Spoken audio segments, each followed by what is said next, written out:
with him and to work with him. You know, folks like the congressman, somebody like me, that's how we're going to make real change in this country. Way to go, Congressman. So, I am so glad to be here with all of you. It's good to be back. I feel like I'm here with family. In fact, I brought my son, Alex. Where are you, son? There he is in the blue shirt.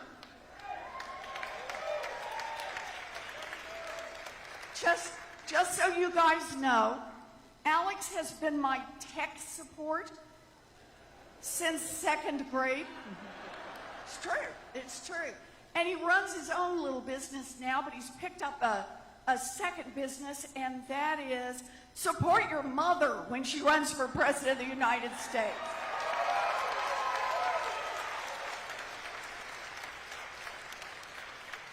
So I'm so glad all of you are here. I thought what we'd do today is that I would tell you a little bit about myself, tell you a little bit about why I'm in this race. We take some questions, and then if anybody wants to, we'll stay and do selfies. True measure of democracy, right? That's how we're going to get this done. So I was born and raised in Oklahoma. Dead silence. Whoa! There aren't that many of us. Born and raised in Oklahoma, I am what used to be known as a late in life baby. I have 3 much older brothers, and I was the one that came along much later. My mother always just called me the surprise. Now, my 3 brothers are, to this day, they're all retired, all back in Oklahoma. They are collectively known as the boys, to distinguish them from the surprise. And all 3 of my brothers went off and joined the military. My oldest brother, Don Reed, was career military. He spent about 5.5 years off and on in combat in Vietnam. We were really lucky to get him back home. My second brother, John, was stationed overseas for over a year. My third brother, David, trained as a combat medic. And that gave rise to a rule in our family: never choke in front of David. To this day, the man is convinced he could perform an emergency tracheotomy. Whoa, makes for some exciting Thanksgivings. But I love my brothers. I'm close to my brothers. We stay in touch. When we were growing up, our daddy had a lot of different jobs. He sold paint. He sold housewares. He sold carpet. He sold fencing. And then when I was in middle school, the boys were all gone by then, and it was just my mother and my daddy and me. And my daddy had a heart attack. And so, kid in middle school, I faced the possibility I might lose him. He pulled through, but he couldn't go back to work for a long, long time. And even now, I remember the day when we lost the family station wagon. I remember how my mother used to tuck me in at night, and she'd kiss me on the forehead and pat my blankets down. And she'd always give me this big smile, and I knew what was coming next. She'd walk out of the room, close the door, and I'd hear her cry. She never wanted to cry in front of me. This is when I learned words like mortgage and foreclosure. And one day I walked into my folks' bedroom, and laid out on the bed was the dress. Now, some of you in this room will know the dress. It's the one that only comes out for weddings, funerals, and graduations. And there's the dress, and there's my mother in her slip and her stocking feet, and she's pacing. She's got her head down, and she's saying, "We will not lose this house. We will not lose this house. We will not lose this house." She was 50 years old. She had never worked outside the home, and she was terrified. And she looked up, and she saw me standing there in the doorway. I'm just a kid. And she didn't say a word. She looked at me, and she looked at that dress, and she looked back at me, and she walked over, picked the dress up, pulled it on, put on her high heels, and walked to the Sears, where she got a minimum wage job answering phones. And that minimum wage job saved our house, and it saved our family. And if you want to know who I am, there's the lesson my mother taught me. No matter how scary it is, and no matter how hard it looks, when it comes down to it, you reach down deep, you find what you have to find, you pull it up, and you take care of the people you love.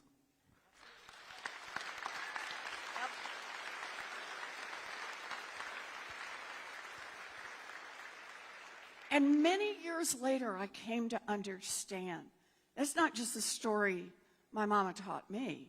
That's what millions of people do across this country every day. Millions of people, no matter how scary it looks, no matter how hard it looks, reach down deep, find what they have to find, pull it up, and take care of themselves and the people they love. That's who we are. We're Americans. But it was only years after that that I came to understand that story is also a story about government. Because you see, when I was a kid, a full-time minimum wage job in America would support a family of 3. It would cover the mortgage, it would pay the utilities, and it would put food on the table. Today, a full-time minimum wage job in America will not keep a mama and a baby out of poverty. That is wrong, and that is why I am in this fight. That is it.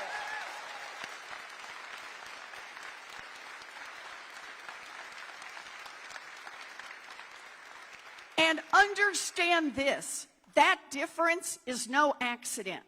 It didn't just happen because of time. That difference is about who government works for.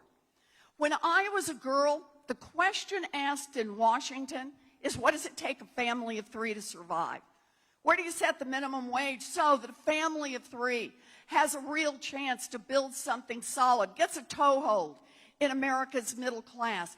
Today, the question asked in Washington is, where do we set the minimum wage to maximize the profits of giant multinational corporations? Well, I don't want a government that works for giant multinational corporations. I want one that works for our families. There it is. Yep.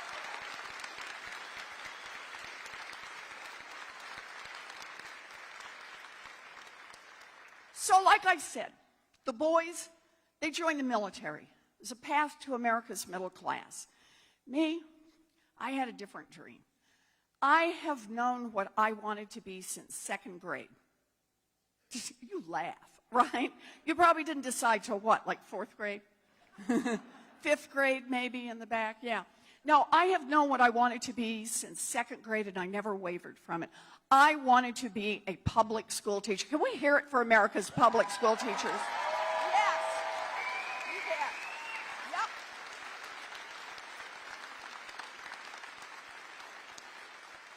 Oh, this is what I wanted. This is what I wanted. And I want you all to know, I invested early. I used to line my dollies up and teach school. I had a little bit of a reputation for being tough but fair. No, it's what I always wanted. Anybody ask? Yeah, that's what I'm going to do.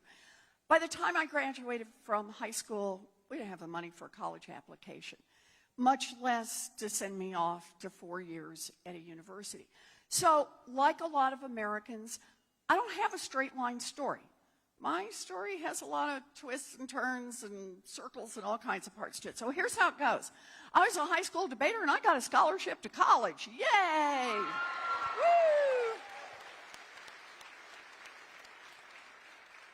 And then, at 19, I fell in love, got married, and dropped out. Yay! Oh, and not to the husband I'm married to now. Yes, that story will come up in season 2. But look, I chose it. It's going to be a good life, but not the dream. Not the thing I most wanted to do, which was teach school. And I thought that was gone forever. And then I found it. We're living down outside Houston, Texas. I found a commuter college, 45 minutes away, cost $50 a semester. Yeah, exactly. And for a price I could pay for on a part-time waitressing job. I finished my 4-year diploma. I became a special education teacher. I have lived my dream.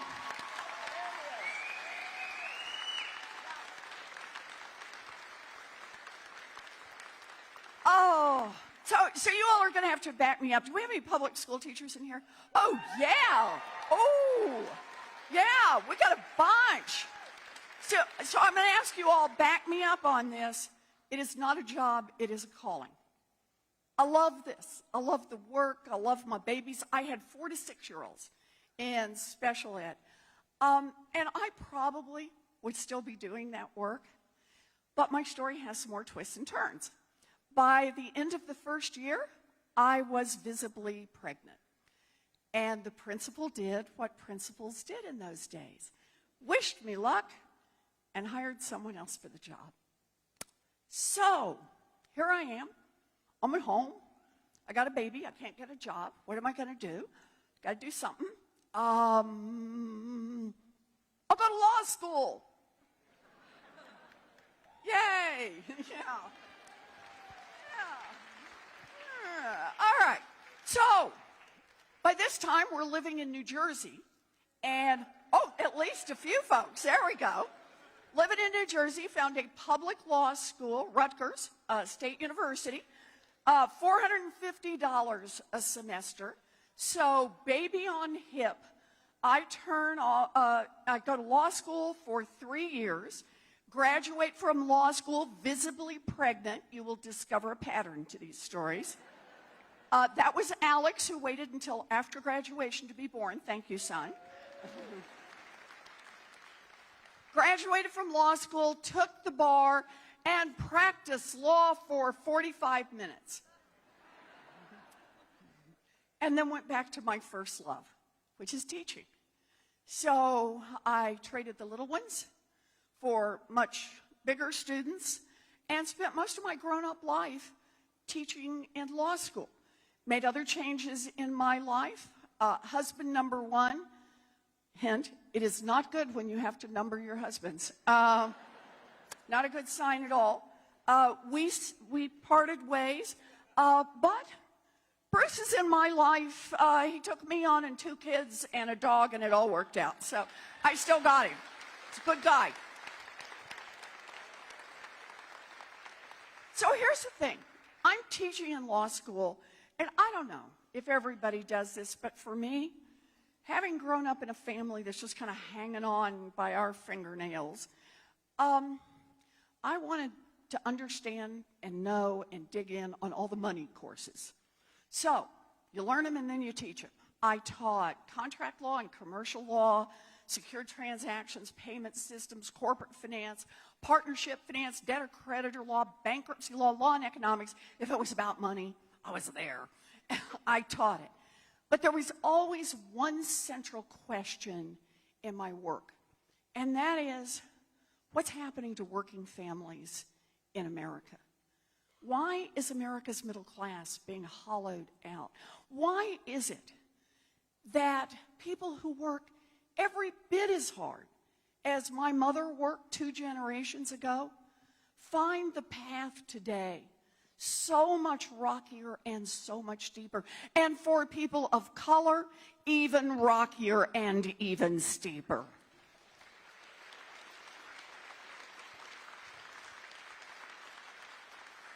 Why? And the answer is the same as it was on minimum wage. It's who the government works for, who our government in Washington is working for. Think of it this way. We have a government that works great for giant drug companies, just not for people trying to get a prescription filled. Yeah, We have a government that works great for people who want to invest in private prisons and private detention centers down at the border, just not for the people whose lives are torn apart by those places. We have a government that works great for giant oil companies that want to drill everywhere, just not for the rest of us who see climate change bearing down upon us. Yep. And when you see a government that works great for those with money and is not working so great for everyone else, that is corruption, pure and simple, and we need to call it out for what it is. There it is.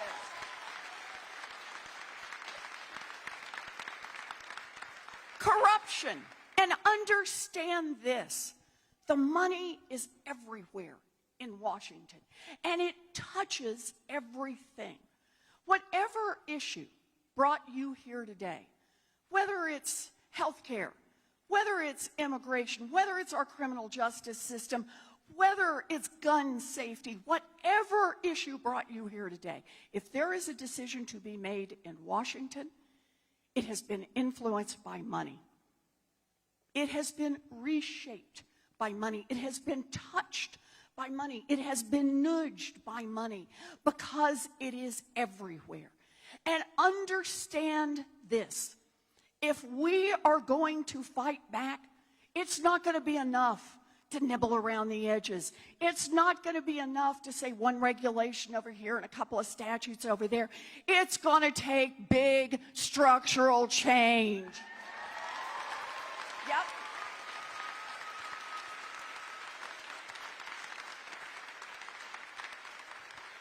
In fact, let me tell you a quick story about this, just about how this thing works. It's about campaign contributions, but it's about so much more. So much money in Washington. So go back to the early 1990s and just take a look. We understood what was happening on climate change. Scientists had told us. Science was clear. Putting this much carbon in the air is not good. This is not good. And here's the thing. The folks in Washington, Democrats and Republicans, were working together on it. Go back and take a look, right? Democrats and Republicans trying to figure out, do we need to give more authority to the EPA? Do we need to spend more money on cleanup? What do we need to do? And then along come the Koch brothers. Ooh, I see you've heard of the Koch brothers. Yeah, along come the Koch brothers and the big oil companies and some of the big polluters, and they get together in effect and say, wow, if Congress gets serious about this climate business and they change the regs on this, that's going to bite into our profits. That's going to hurt our bottom line. So they've got an investment decision to make. Think about this, just pure investment decision. They could decide, you know, handwriting's on the wall, we're not going to do this anymore on fossil fuels. We're going to back out. We're going to go to clean. They don't do that. They could decide we're going to spend our R&D money on how to get carbon out of the air, how to get carbon out of. They don't do that. They make an investment. They invest in politicians in Washington. That's how they decide they're going to keep making their profits. In campaign contributions, in lobbyists, in PR firms, in lawyers, in think tanks. Oh, and one of my favorites, bought and paid for experts. You've seen these guys, the climate deniers, right? These are the guys who stand up and say, I'm a doctor of... And as a doctor of... I'm going to tell you climate existed a long time ago.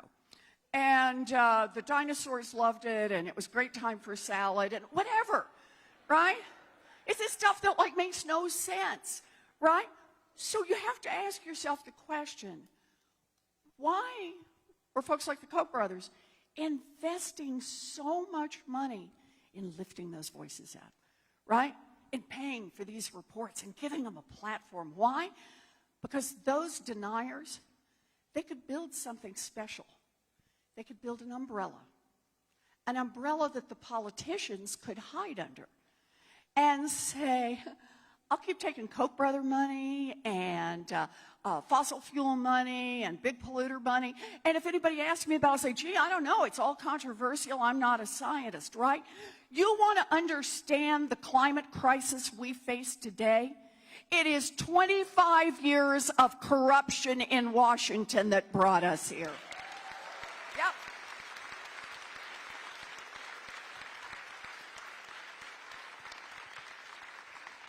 So it's time for some big structural change. And you know where I want to start?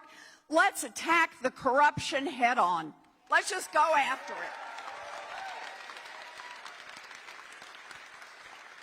Enough of this just kind of playing around the edges. And here's the good news. I have the biggest anti-corruption plan since Watergate. Yeah. Here's the bad news. We need the biggest anti-corruption plan since Watergate. Okay, so this plan has lots of parts to it because money just kind of flows through in all these different ways. So let me give you some samples out of it, some examples. Here's the first one. End lobbying as we know it.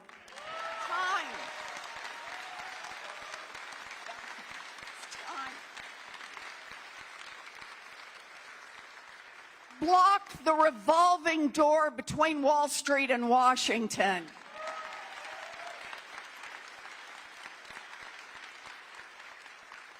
Here's one you may never have thought about, but actually matters. Make the United States Supreme Court follow basic rules of ethics on conflicts of interest.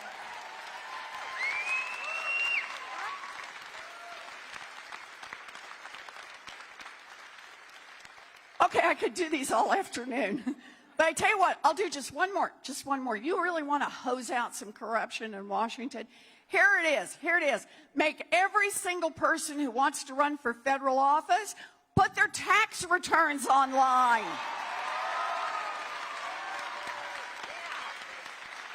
There we go. Okay, so that's part one. Attack the corruption head on. Stop playing defense and go on offense. Because when you start to disrupt it, now you've got a chance to make some other big changes. And we need to make some structural change in our economy. Look, we got a problem. Giant corporations. Corporations that have just become huge. These big multinationals. And it's about the power they've got. These are the companies that have swallowed up little businesses, swallowed up medium-sized businesses. Shoot, they've swallowed up what used to be big businesses, right? And that gives them power. Power over their workers. Power over their communities where they're located. Power over their customers. And power over the folks in Washington. It is time for a president who has the courage to enforce our antitrust laws and break these guys up.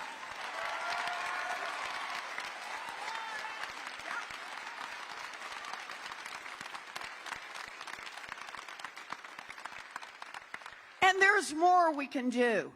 We need structural change, and that means we need more power in the hands of workers. Make it easier to join a union and give unions more power when they negotiate.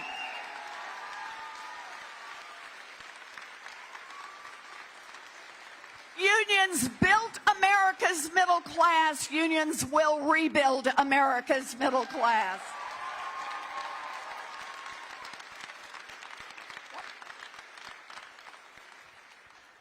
And there's another way we can get some structural change in this economy. It is time for a wealth tax in America.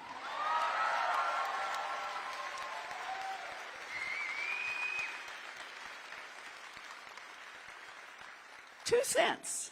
Okay, so here's the basic idea. This is about all your wealth, right? Not income, this is wealth, everything you got. So your first $50 million is free and clear. Woman over here says, I can deal with this woman, right? First 50 mil, free and clear. But on your 50 millionth and first dollar, you got to pitch in 2 cents. And up at the top, a few cents more, right? 2 cents, 2 cents. Got to pitch it in. And just so everybody gets a basic idea, anybody in here own a home or grew up in a family that owned a home? You've been paying a wealth tax. They just call it a property tax. And all I'm saying that's different is for the top 0.1% in this country, that property tax ought to include not just your real estate, but also your stock portfolio, the diamonds, the Rembrandt, and the yacht. That's the basic idea.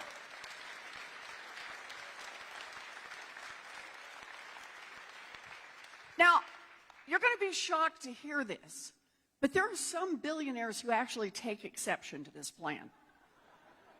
They have been really upset about it. In fact, gone on TV and cried. Oh, it made me sad. Not really. So, here's the thing. They make the argument. They say, oh, this is the American way. I got out there. I worked hard. I stayed up late.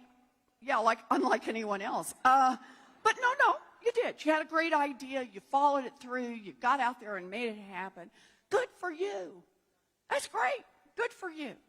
Good for you. But all we're saying is, watch. You built a great fortune here in America. I guarantee you built it at least in part using workers all of us help pay to educate. Right here. Right? You built it, at least in part, getting your goods to market on roads and bridges all of us help pay to build.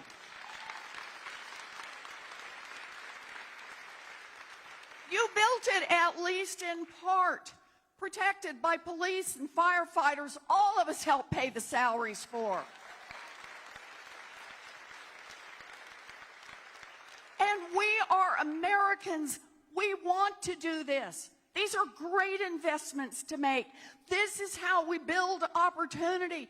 We love it. All we're saying is if you make it big, I mean really big, I mean top 0.1% big, pitch in 2 cents so everybody else gets a chance to make it.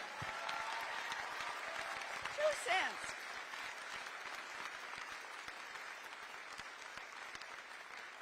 2 cents, and oh, here comes the fun part. 2 cents, and what can we do with it? Well, how about we start here? We can do universal child care for every one of our babies age 0 to 5. Universal pre-K for every 3-year-old and 4-year-old in America.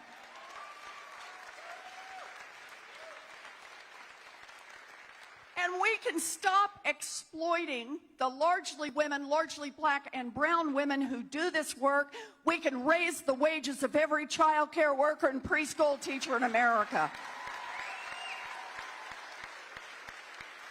2 cents.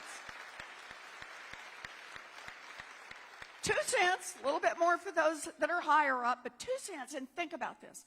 We can do all of that for our babies, plus we can put 800 billion new dollars into our public schools, K through 12. Yep. That means quadrupling the funding for Title I schools that are educating our low-income children.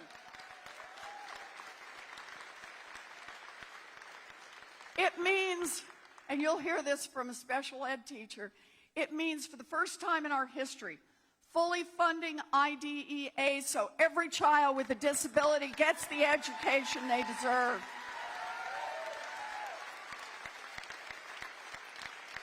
We can do all of that, and there's still enough money left over to provide about a $1 million grant to every public school in this country. Let's make them all excellent public schools.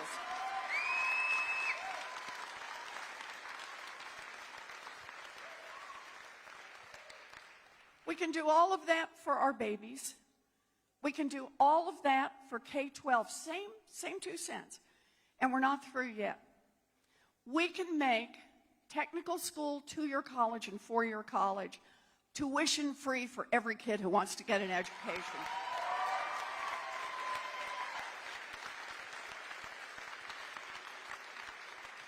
We can put $50 billion directly into our historically black colleges and universities and minority-serving institutions. Let's level the playing field. All of that on 2 cents plus just one more. We can cancel student loan debt for 43 million Americans.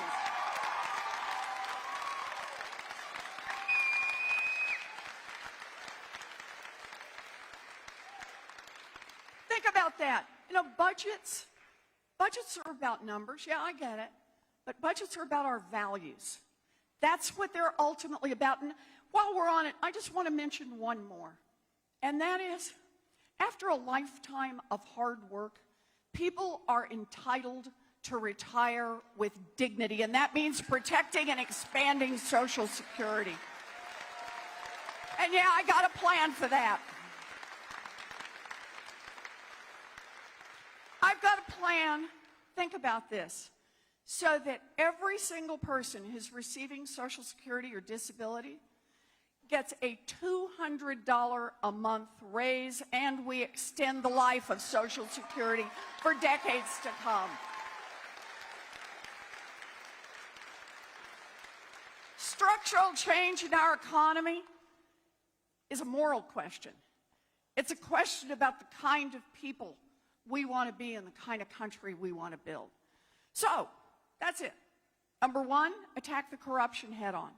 Number 2, let's get some structural change in this economy. Number 3, we got to protect our democracy. Yep. We need a constitutional amendment to guarantee the right of every American citizen to vote and to get that vote counted.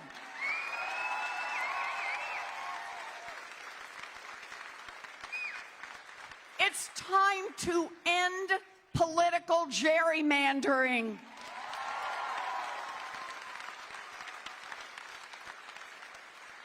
We need a federal law to roll back every racist voter suppression law in this country.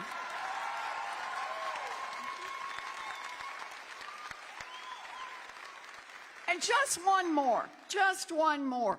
Overturn Citizens United. Democracy is not for sale. Yeah.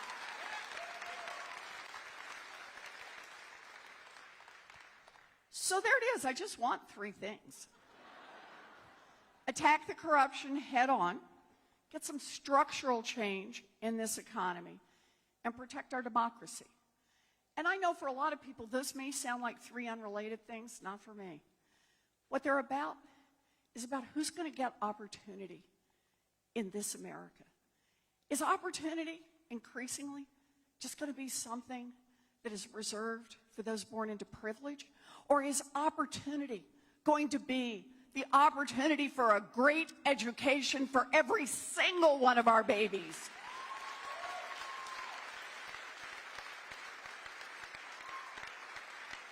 I get it. Opportunity means a lot of different things to a lot of different people. I'm a special ed teacher. Opportunity may mean an opportunity to live independently. Opportunity to be able to get a good job. Opportunity to be able to start your own business. Opportunity to move to a small town, knowing you can do that without getting crushed by student loan debt. Opportunity to love who you love and build the family you want to build. You bet. Opportunity.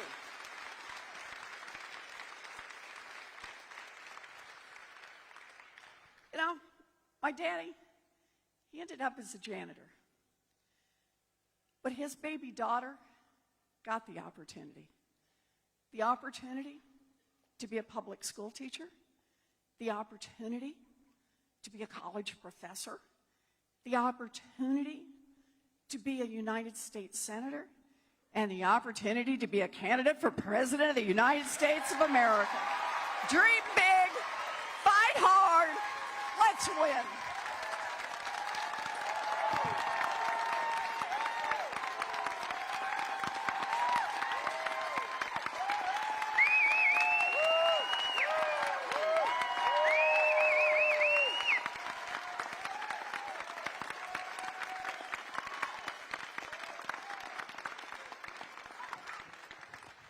some Q&A. We have some people with questions. Right over here. Fabulous. Who we got? All right. You want to introduce yourself and go into your question? My name is Robin. Robin? It's nice to see you, Robin. Thank you. And my question is about special needs children. Yes? Okay, my grandson is a special needs child, and there's no daycares that will take him. What about special needs daycares? Yeah. So thank you, Robin, for the question. Look, it starts with a statement of our values. Because ultimately, our country is just us. And the decisions we make in our government are about who we are and who we want to be. The way I see this is a guiding moral principle for me throughout my life. I believe in the worth of every single human being. And I believe a government should invest in all of our human beings. So, I got a plan on that. And that is, you just heard it, the 2-cent wealth tax. Understand this about the child care part of it. I understand it's more expensive to educate some children than it is others. That's why, specifically, in the plan for K-12 is about fully funding IDEA, because this means our children with disabilities are going to get full funding. What it takes is not the same for every kid. It's why I want to quadruple the funding for Title I schools. But here's the thing. The dollars on child care, 0 to 5, the dollars follow the children. They don't go to the state legislature. They follow the children. And anyone who wants to open a child care facility, they got to meet the basic, you got to have fire escapes and people got to be trained and, those sorts of things. But as long as you're doing that, you're meeting your basic certification standards. They come straight down to the community level where the need is. And we've got enough money built into this, so it's to meet the needs of every single child. Every single child in America. And there are moments about running for president when I stop to think, we could actually do this. We could ask those at the top just to pitch in a little bit more. Understand this. The top 0.1% compared to the rest of us, this year we're on track. The 99%, which might include some of you, are going to pay about 7.2% of your total wealth in taxes. That top 0.1% that I'm talking about, they're going to pay 3.2%. It's time in America to ask those at the top to pitch in a little more so we can invest in every single one of our children. That's how we build a future in America. Thank you. Thanks for the question, Robin. Hi. Hello, my name's Dale Hayes. Dale? Dale. Nice to see you, Dale. Thank you. A little background about the question. Okay. Is about advertising. Okay. And truth in advertising. Used to be a thing called truth in advertising. Oh, yeah, I don't know if it's enforced or not. But we all get all sorts of commercials on our TVs, on radio, on our phones. Some of them we didn't allow, but we still get. My question is in regards to, say, for example, I got an advertisement on my phone yesterday that says 4 out of 10 people will be an identity theft victim in the next 4 years. Basic math says everybody in the United States will be a victim of identity theft in the next 4 years. Either it's an absolute lie, or if I'm wrong about my math, and I'm not usually, then it's really scary. But they're using that as a form of scaring people into buying their product. It's not truth. Nope.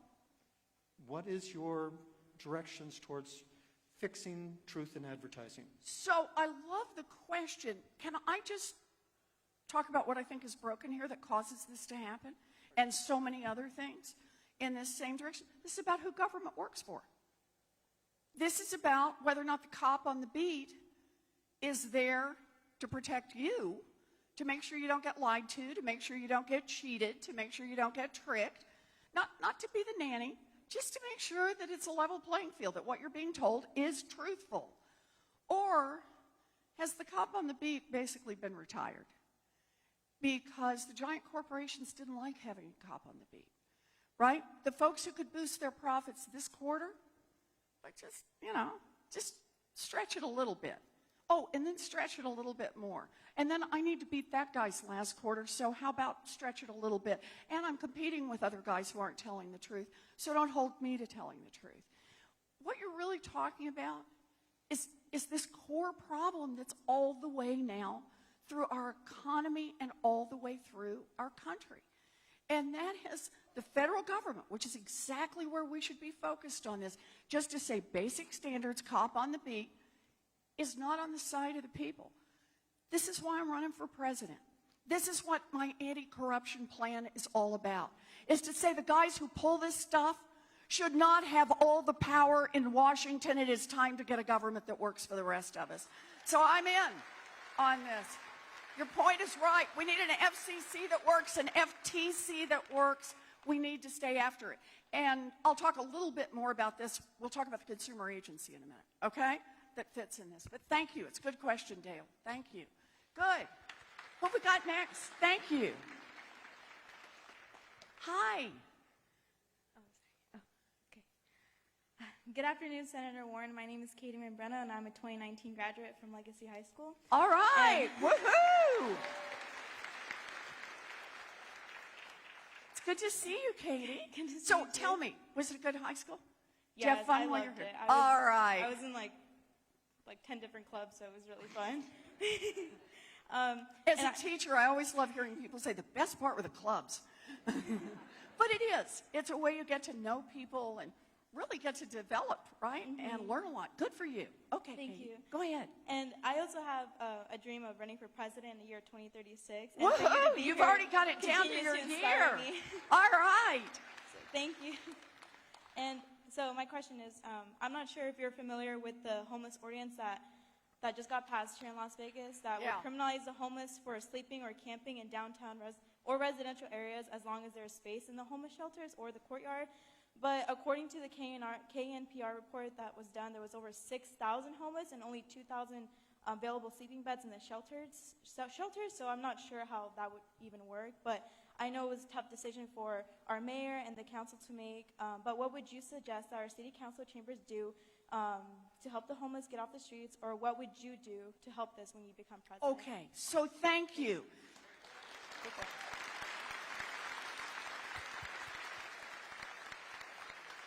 So let's start with part one.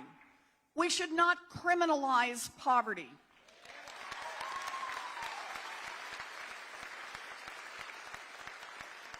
People are not sleeping on the streets because they've got a great little 2-bedroom, 2-bath condo waiting for them, and they just thought they'd try to aggravate everyone else, right? And think of all the places where we do this. As a way to crack down on people who are homeless, think about the cash bail system, right? Same infractions. If you're rich, you write them a check and walk right out. But if you're not, you watch your life get turned upside down. A speeding ticket that you can't afford to pay ends up, for some people, turning into an arrest warrant. And then once they got you in the system. You'll plead to anything to be able to get out, and the next thing you know, somebody's got a record. This is the wrong approach in America, and we've got to stop this.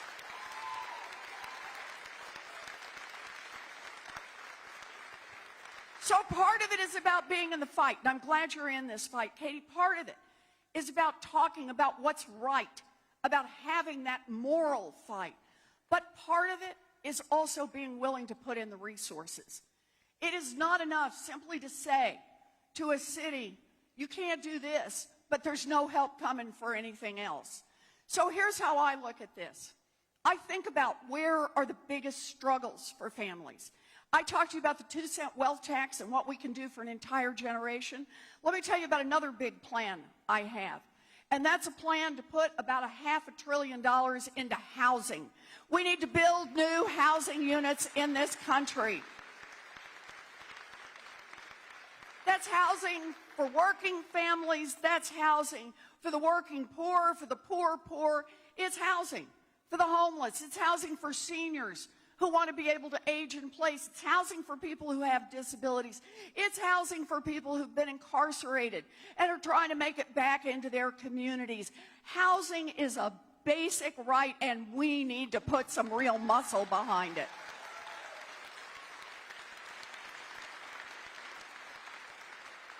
So I weighed in on this. I wrote an op-ed and said I didn't think that Las Vegas ought to adopt this bill, but I want to do the other half. It's not just say no. I want to say that the federal government has an obligation. It is an obligation that isn't just borne by a single city. It isn't an obligation that's just borne by a single neighborhood. It isn't an obligation that's just borne by one group of people. It's one that as a nation, we're going to make an investment in housing for all of our people. Love that. Thank you, Katie. Thank you. Great questions. So I'm going to wrap this up so we can do some selfies, but you got to get to the key part here. Before we go, I want to tell you a story about a toaster. You didn't see that coming, did you? Okay, so here's my toaster story. Back when I was a young mom, toasters could actually catch houses on fire. Yep. You know those little toaster oven things? They didn't have automatic shutoff switches. So that meant you could put 4 pieces of bread in it, slide the thing in, flick it on, hear the baby cry, go down to the other end of the house, deal with the baby. Maybe you're gone a little longer than you thought you were. And when you come back, the flames on these pieces of toast are like 6, 8 inches high, right? And if you're not lucky, it also catches the kitchen curtains on fire and then the cabinets, right? Ask me how I know. Suffice it to say, one year for Christmas, when I was a young mom, my daddy gave me a fire extinguisher. Okay, but here's the deal. The consumer agency in Washington that said enough. You can't sell any more toasters in America that could have a 1 in 5 chance of burning somebody's house down, right? And that was it. No more toaster fires. We were done. By the early 2000s, mortgages in America had become so complex and so dangerous, they had a 1 in 5 chance of costing a family their home. Not from fire, but from foreclosure. Only this time, the government wasn't on the side of the people. The government was deep in the pocket of the banks. It's like the question Dale asked me, right? And in fact, so deep in the pocket of the banks, I don't have to tell you here, right? So deep in the pocket of the banks, they let them sell those mortgages until they crashed the entire economy. Now, that was 2008. So I had an idea. And here was the basic idea. I said, you know, we need a consumer agency like the one on toasters. Only one that makes sure you don't get cheated and tricked on mortgages, credit cards, student loans, payday loans, that kind of thing. That's my idea. So I'm not in politics. I go to Washington and I talk to everybody I can about it. And by and large, they say 2 things to me. 1, that is a great idea. You could actually make a difference. This is structural change. And 2, don't even try. Don't even try. You'll be up against the big money. You'll be up against the big banks. You'll be up against the Republicans. Shoot, you're going to be up against half the Democrats. So don't even try. You cannot get it done. I get it. Big structural change is hard. But it was the right thing to do. So we got in the fight. We took on Wall Street. We took on the big money. And here's the thing. We won.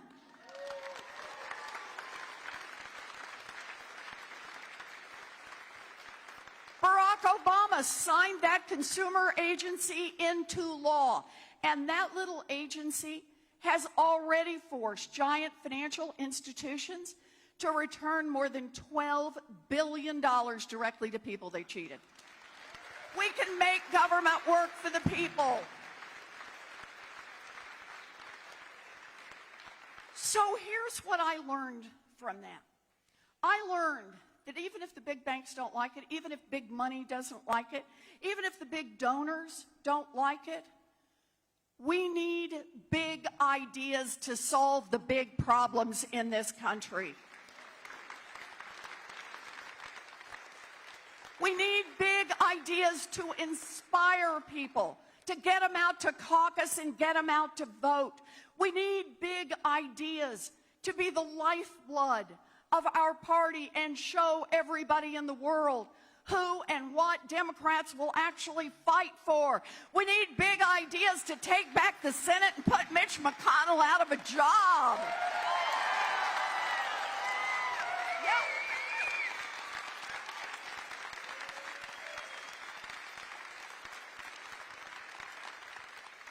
We need big ideas, and we need to fight for them. You know, I get it. It's easy to give up on big ideas. You can make yourself look so smart, so sophisticated, and just like, no, we can't do that. But here's the thing. When we give up on big ideas, we give up on the people who would have been touched by those ideas. And those people are already in a fight. People struggling to pay their medical bills are already in a fight.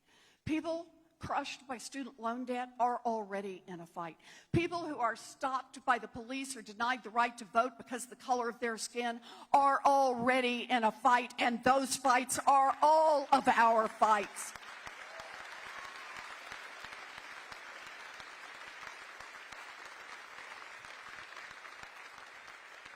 This is a time of crisis in America.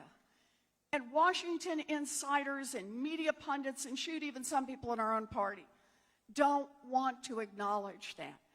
They think that running some vague campaign that nibbles around the edges is safe. If the best that Democrats can offer is business as usual after Donald Trump, then Democrats will lose.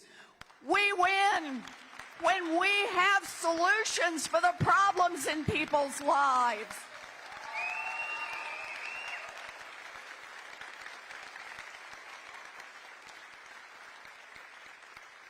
Look, I'm not running some consultant-driven campaign with a few proposals that have been carefully crafted not to offend big donors. I passed that one a long time ago. Nope. I'm running a campaign based on a lifetime of fighting for working people. I am running a campaign from the heart because I believe that 2020 is our time in history, our time to win the fight for a Green New Deal and save this planet.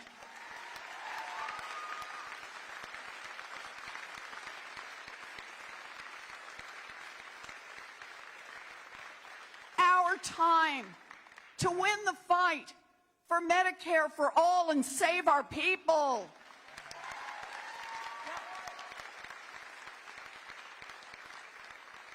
Our time to win the fight for a 2-cent wealth tax and invest an entire generation.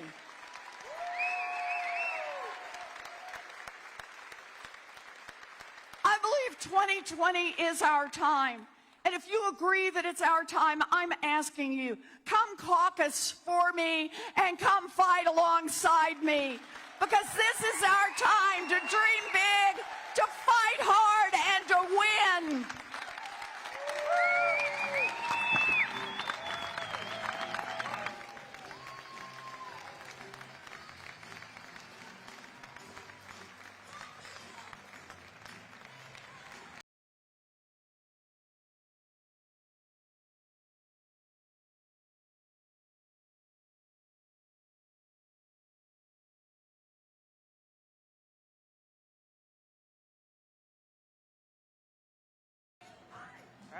All right. Who's ready for some selfies? All right. So, if you are in our ADA section, please stay put. Your